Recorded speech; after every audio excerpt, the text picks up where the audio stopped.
Hey guys, I'm Katie, I'm Ryan. and this is the list where we're watching IMDb's top 100 greatest movies of all time, and we're letting you know which ones are bucket list movies and which ones are chuck it list movies. This week we're talking about 1967's Bonnie and Clyde, which as I was doing research for this movie, I found out you're legally obligated to say in a Southern accent, much the same way you have to say film noir. Legally, what is the penalty for not saying it in a Southern accent? Like 20,000 shots with a Tommy gun. Whoa. Spoiler alert! Before we get into the movie, I did want to say, because I get on here and yap every week about it, I have some book news.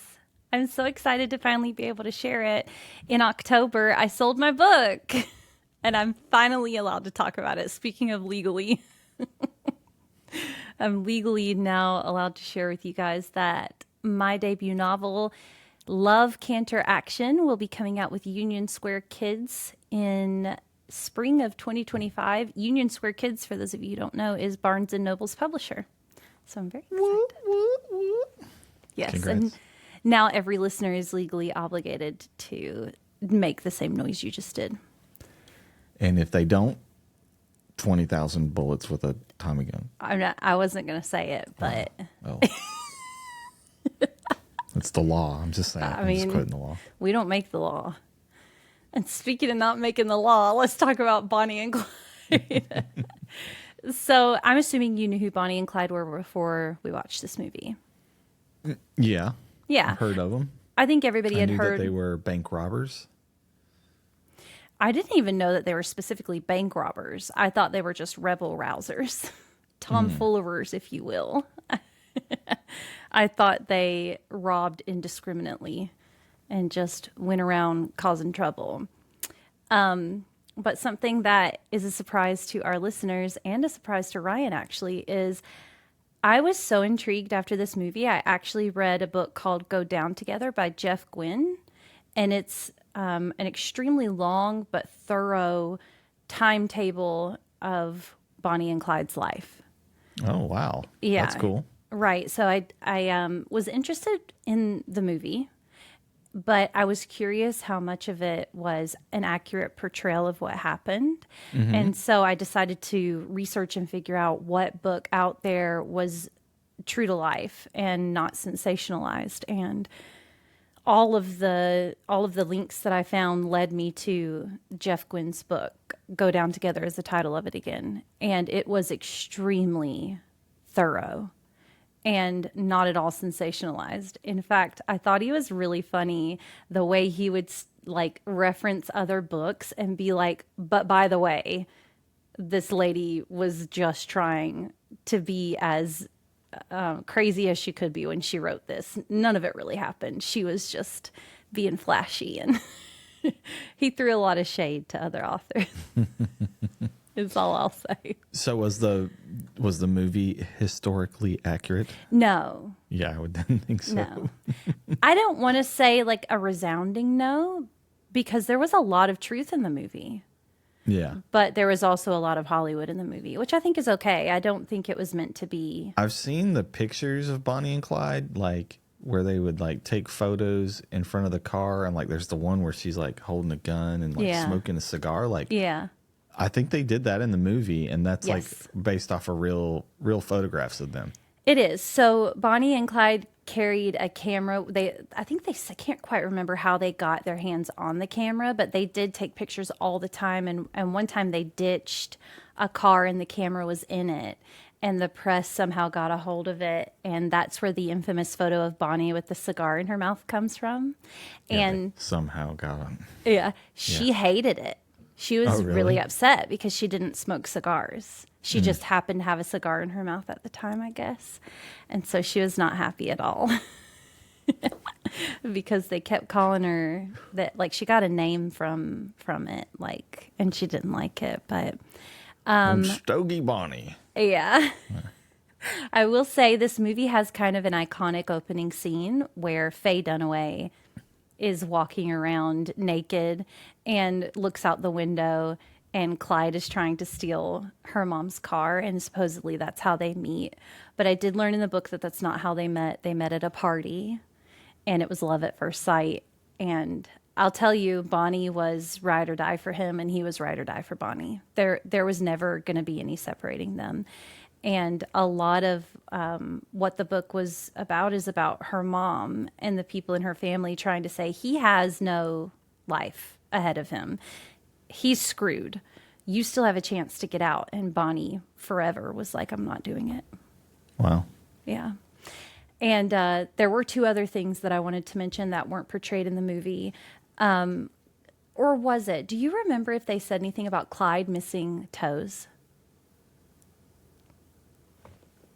I feel like they did, but I can't remember Okay. like with 100% certainty. Yeah.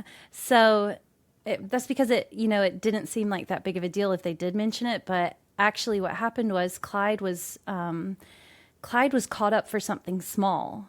And typically at that time, you would be sent to a normal prison for something like that. But for some reason, Clyde got sent to the most notoriously horrible work camp, something similar to Cool Hand Luke, where Okay. he was doing worse. It was extreme. Making license plates? No, he was like cutting down. That's funny though. They did have a connection for license plates that would give them license plates from prison so they could switch them out. But he was in a horrific a work farm basically where they were working from sunrise to sunset. There was no food and the guards were notoriously terrible. This is brutal. It was so bad that that every week someone went home because they mutilated themselves to get out of it. That's how bad it was. And it got so bad for Clyde that he chopped off 2 of his toes and they were bandaged, and that was going to be his way out.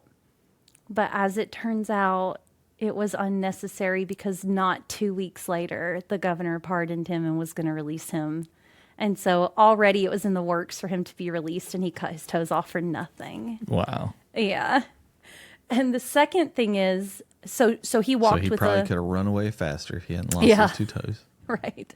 So he walked with a limp, and so did Bonnie, as it turns out, because after she joined up with Clyde, one day he was driving and was driving way too fast and ended up on not taking the correct detour and slamming into something, and the engine acid leaked onto Bonnie's legs and burned her beyond saving.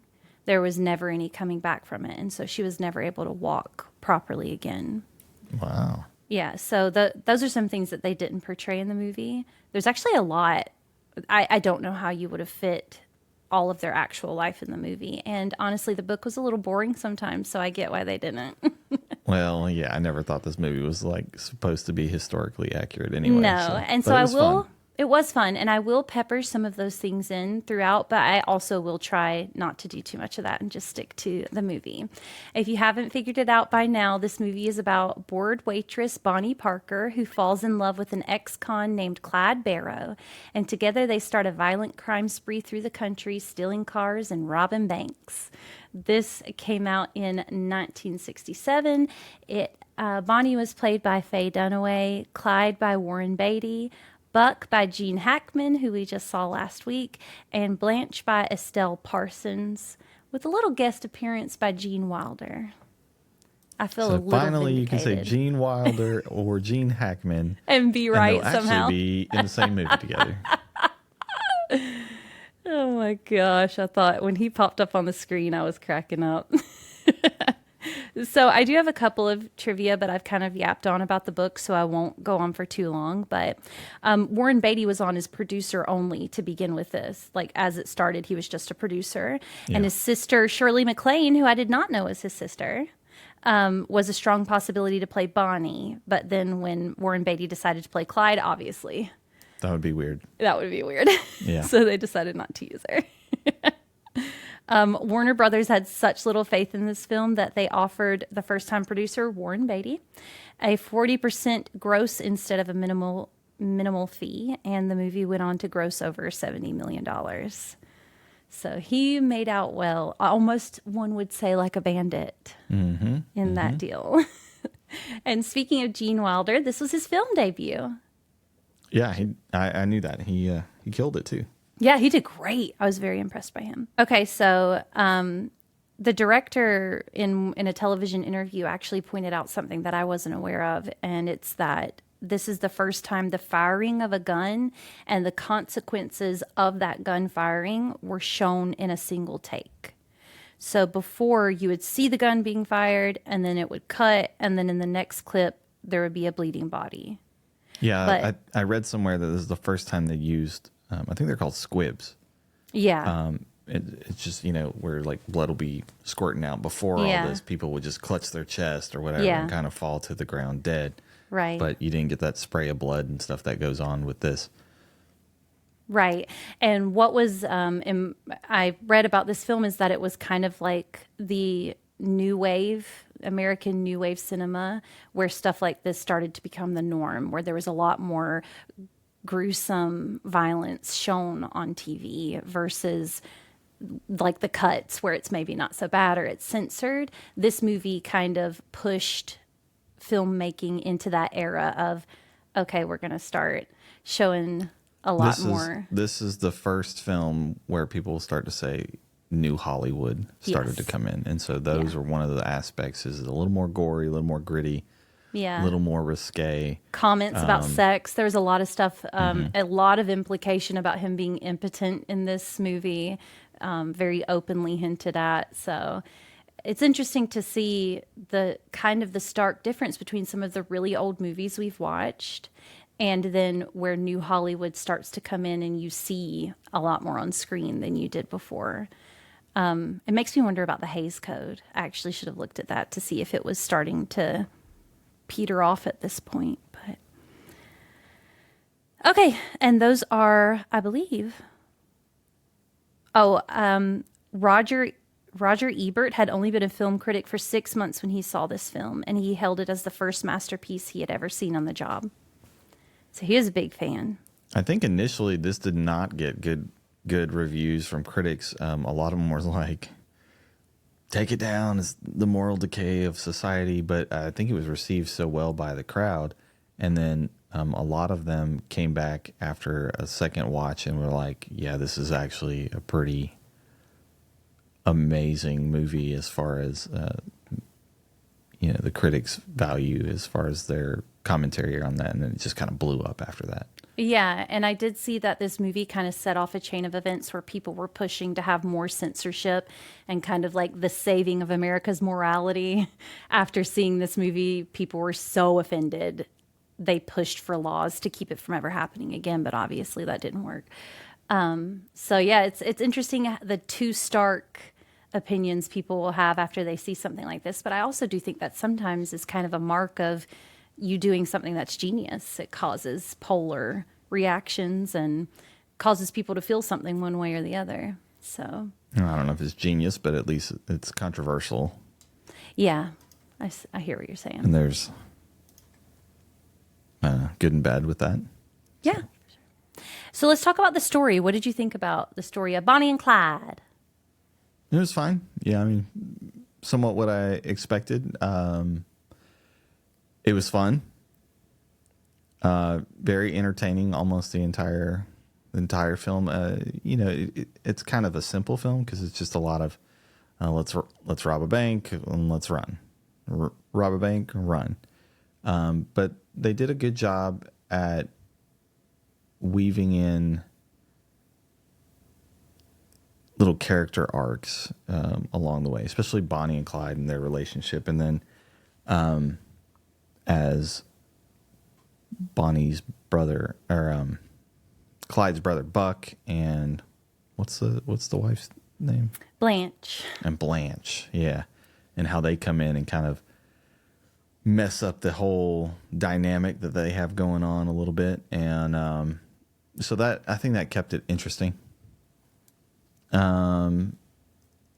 So probably not as super complex story, but still very entertaining and enjoyable overall.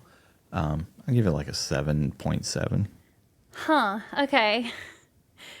This story was outstanding to me. I was hooked from the very beginning on Bonnie, who is not your typical main character. She's obviously flighty and looking for something and flawed, and still, I was enamored and wanted to see more. And I think the entire time I was watching, do you know what movie I thought about?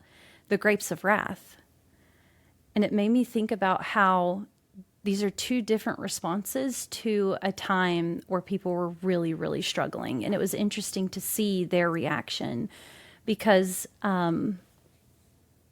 obviously this is going on during the Great Depression and during the Dust Bowl, and people are stuck and they have no way to get out. It's not, like now there are so many options available to you where you can like work your way out of a bad situation, but there was no figuring out how to get out of this, right? Like you were stuck where you were. And it was such an interesting glimpse into the lives of people who said, well, there's no help out there and there's no way out of this. So I'm just going to go get mine and throw it all to the wind and figure out how to make a little bit out of life while I'm here. And it was riveting to me. Riveting. I loved every second of it. And I was especially taken by the way I mean, obviously everybody knows what happens to Bonnie and Clyde, but I still cared and still was very on the edge of my seat at some points. And also felt like this story made me care about characters who are not good people.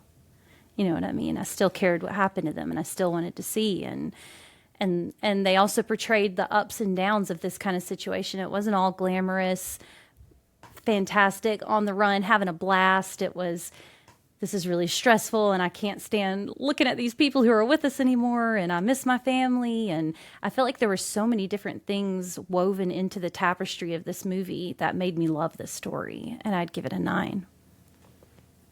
Okay. No, one thing I do want to say is like I think they did a really good job of how you're saying it's during the Great Depression, everybody's losing their homes, and Bonnie and Clyde become this almost like Robin Hood like duo where they're stealing from the banks, who's taking everything from everybody else, and I don't know if they're necessarily giving No, giving to they're the not poor. giving. I don't think so. But there is a scene where he, they're robbing a bank, and they could have robbed all the people in the bank along with it, but they were like, nope, keep your money, we don't want it, and they just stole from the bank, basically. Yeah. And so in that way, they kind of garnished a lot of favor from just the ordinary working folk because they were sick of what the banks were doing They were to them, sick and of it. so they thought that was their way of kind of sticking it to the man by taking what they took from them. Right. And at this time in history, people who had worked on farms that they didn't technically own, they had been, working on these tenant farms for the majority of their lives. And then all of a sudden, there's literally nothing to show for it. The banks have bought it and kicked them out. And I think you have to to understand why people were enamored with Bonnie and Clyde, you have to understand what was going on in America at that time. It was just the perfect storm of things to happen to make people go, get it, go rob those banks. Mm-hmm. They deserve it.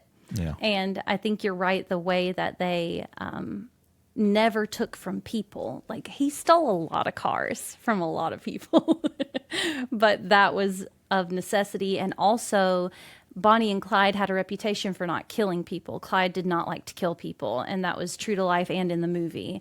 He wouldn't kill anybody unless he had to. And I think that kind of enamored people to them as well. And so they were kind of this bastion of hope, like, we can't do it, but you can. So we'll live vicariously through you. And I think must have felt a little bit of love for him too, because I had really enjoyed the story a lot. What did you think about the acting? It was good. I liked it a lot. I thought Gene Hackman was really good.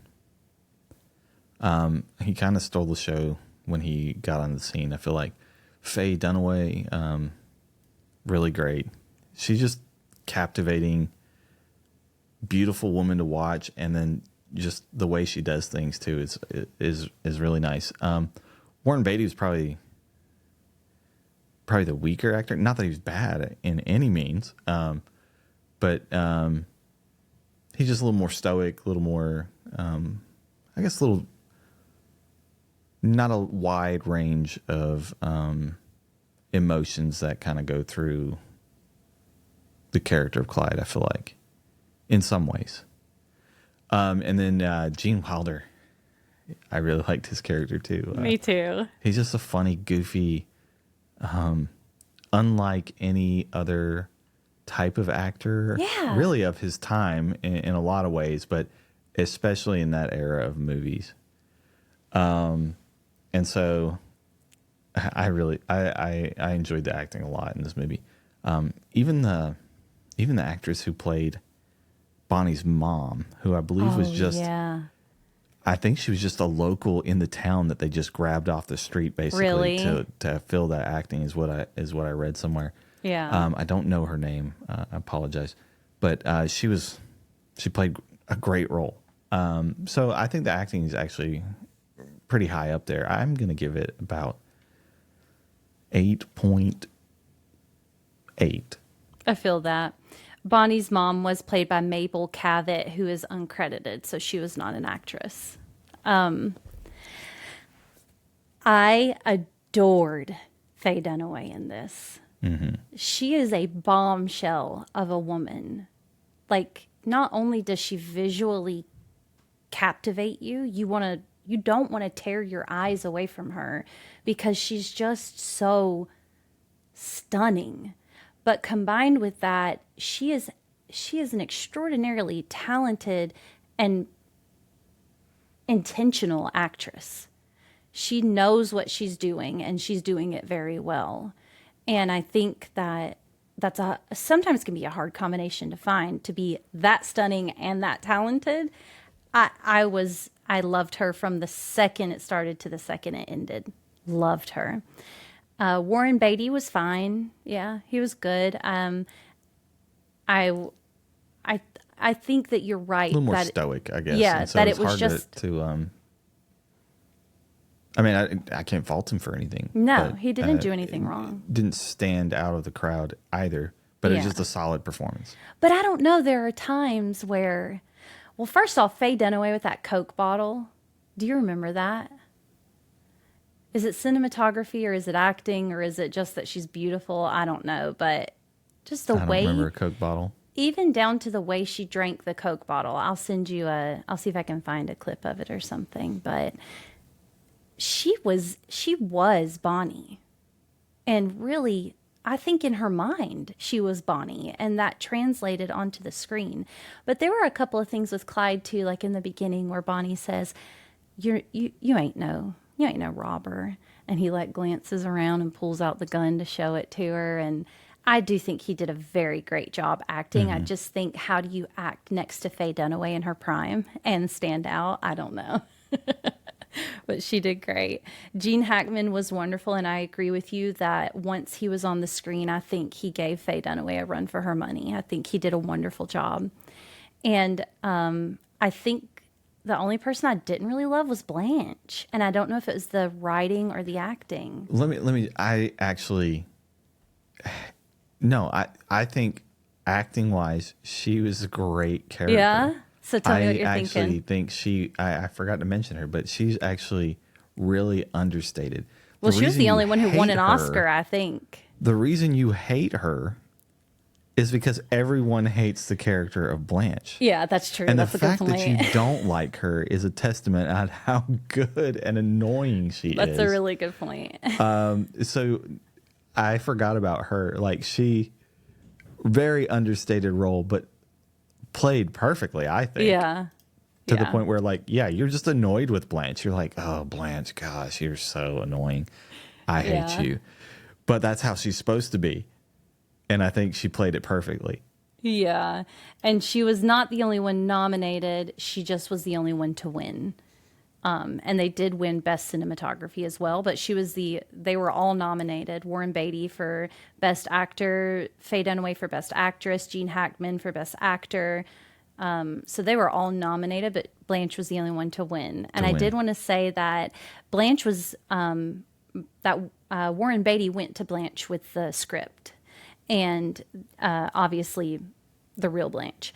And she read through it and loved it. She was like, you can use my real name. This is a very true representation. I'm very pleased with it. And then obviously the script went through like a huge rewrite and Blanche had no idea. So she took her boyfriend or fiance at the time to see the movie and she said it was the most mortifying moment of her life. And she sued Warren Beatty and the production company. Did not win, but she sued them. She was so mad. Okay. She was not happy with how she was portrayed. I did also want to give a shout out to Gene Wilder. If you're listening, Gene, you did a great job. He, from the second he was on screen, he was this doofy goofball of a man who's like, the way he delivered his lines, that's my car. That's my car. And he's in the car with his girlfriend chasing Bonnie and Clyde and their group as they've stolen his car. And he's like, I'm going to tear them apart. And you just want to laugh because he's such a doofus. And you're like, buddy, you're not tearing anybody apart. And he just played this goofball so well. And I thought the moment where they're in the car, because Bonnie and Clyde have kidnapped him and his girlfriend, they're in the car. And Bonnie goes, how old are you, to his girlfriend? And she goes, 36 or 33. And then she realizes she's lied to Gene Wilder about her age. And he just does this look of like affronted realization that she's old. And he just was phenomenal for his very short time on the screen. And I'll tell you that one of the funniest parts is his line too, when they're contemplating like adopting these two people that they've picked up, Gene Wilder and the girlfriend, into their gang. And then they're like, well, what do you guys do in real life? And the guy's like, I'm an undertaker. And they kick him out of the car immediately. Yeah. And I think that's kind of where the shift in the story plot changes because, and it's some foreshadowing as well, because that's when Bonnie is like, I need to go see my mother. Yeah. Because the thought of death is weighing heavily on her mind, and so she wants to go say goodbye, and it kind of spirals down after that. But very, very good acting. And I will say that happened in real life. They picked up an undertaker. They didn't kick him out, but Bonnie said, you may work on me one day. And he did. He did end up being one of the undertakers. So, oh, really? That I don't know that it was Gene Wilder's character, but I did read that in the book that I read. I would give the acting probably a 9.2. I was very impressed with the acting overall. There's a scene especially where you think Buck is really, really hurt, but you don't know, where I was choked up. And I'm thinking, these are outlaws. These aren't people, but you're rooting for them the whole movie, even though it can't go right. But the acting is so stellar and impeccable that you're heartbroken at the thought that one of these people might die.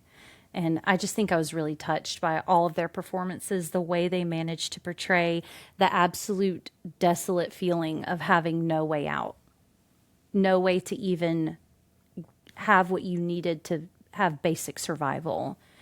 And when you're faced with that, what do you do? And we saw what the Jodes did in Grapes of Wrath, and now we see the other side of that in Bonnie and Clyde. And anyway, what did you think about the cinematography? I liked it. I thought it was really good. They did some pretty interesting things. That opening scene is pretty iconic. But I also think it is kind of portrays a lot of how the characters are feeling as well. Yeah. If you remember, the opening scene is kind of like her in bars, and she's just desperate to be free and to escape, and she finds that with Clyde, and some of the visual effects. I mean, it's definitely more gruesome. There's some cool chase scenes. There's a lot of other little elements that I thought were really interesting and kind of newer for this film in that time. So I really liked it. I'm going to give it a 8.9. Okay. I loved the cinematography in this. It was very captivating to me, just like the story and just like the acting. If you asked me to describe this movie in one word, it would be captivating. And I think the cinematography lines up with that. It was very raw to me and real, almost had that same feel, completely different movies, completely different cinematography. But the movie Gene Hackman was in last week, The French Connection. The French Connection, had that documentary feel, do you know what I mean? Yeah, and I felt I like guess. this almost had a separate and distinct kind of documentary feel. Obviously not filmed in a studio. It was filmed on location in Texas, and I think that you have a lot of lighting challenges when that happens, and it seems like anytime you're outside. instead of trying to balance that out, they just kind of went with it. And what they got is what they got. And it like contributed to the very realistic and raw feeling of this movie. Obviously, it was violent, a little bit brutal, and not at all glamorous. And I really loved it. I was very impressed with the cinematography on a conscious and unconscious level. I feel like I was able to go, wow, this cinematography is great, but also immediately I was drawn in by the cinematography. So I'm going to give it a 9. What is the wow factor in this movie to you? I think the acting and the cinematography are the big wow factors.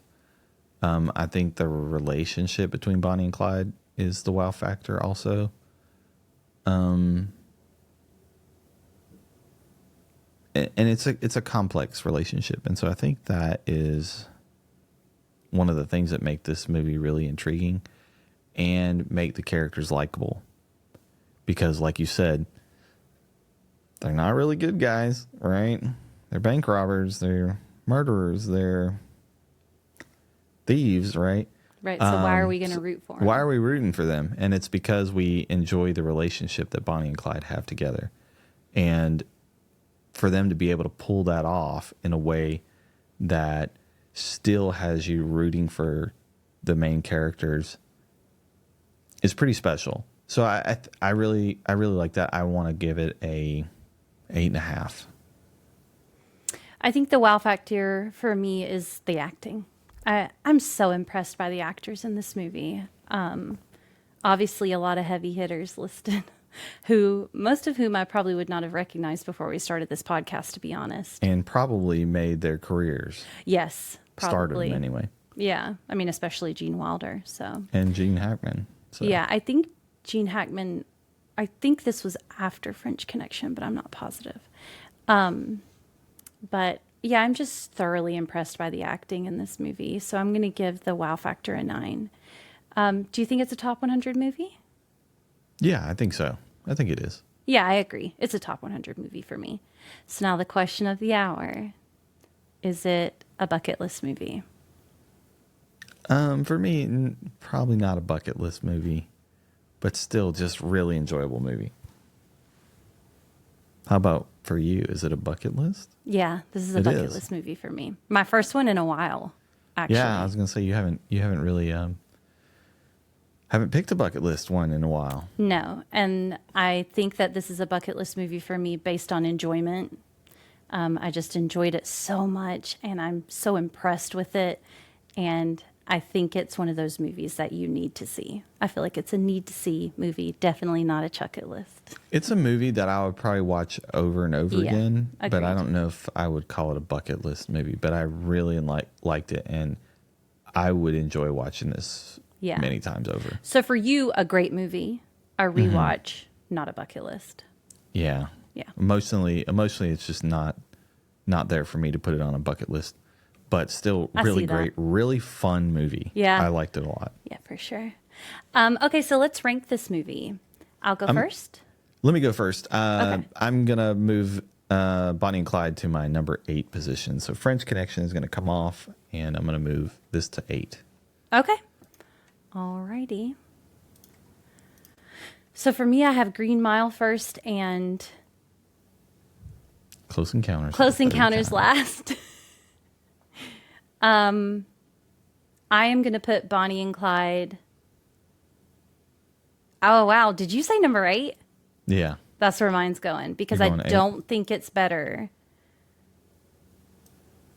Than Giant?